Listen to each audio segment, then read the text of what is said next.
வீசுறான்.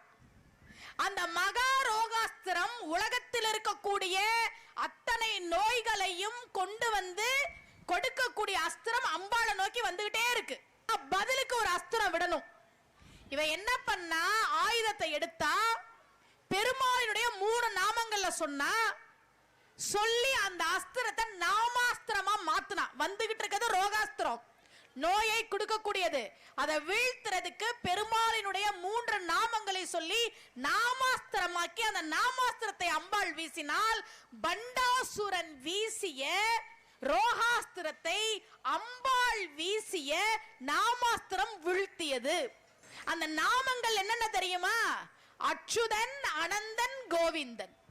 ஓம் அச்சுதாய நமக, ஓம் அனந்தாய நமக, ஓம் கோவிந்தாய நமகன்னு சொன்னா அது நோய் தீர்க்கும் மந்திரம். லலிதாம்பிகை